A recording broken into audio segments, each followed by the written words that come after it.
हमेशा जानने और मानने में डिफरेंस समझने की कोशिश करें। बिलीव और नोइंग में डिफरेंस क्या है?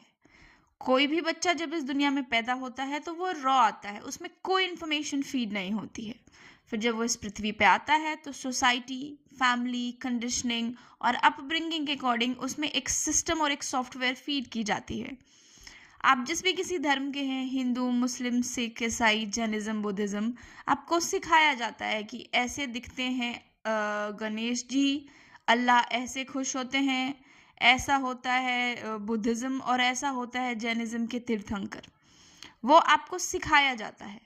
बट कुछ चीज़ें ऐसी होती है जो आप खुद महसूस करते हैं, जैसे कि सूरज निकलता है, आपको वो रोशनी देती है, वो प्लांट के उपज में पड़ते हैं, पेड़ पौधे पे पड़ता है, जिससे कि फोटोसिंथेसिस होता है, नए फल, फूल, वेजिटेबल्स, अनाज आता है और आप खाते हैं।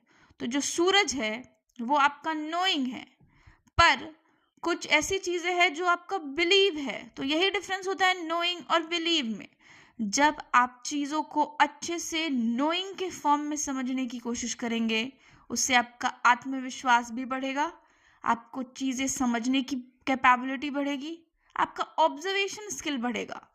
और जैसे जैसे आप चीज़ों को महसूस करना शुरू करेंगे, वैसे वैसे आपको पता चलेगा ये ब्रह्मांड अनंत है, अनंत है। आप कुछ भी चाहे वो अपने अंदर पा सकते हैं। अपने अंदर की ऊर्जा को एकाग्रित करके आप बाहर में वो चीज़ें उत्पन्न कर सकते हैं। जैसे सूरज निकलता है, पानी होता है, अब आप चाहे तो मिट्टी पे नया फसल उगा सकते हैं।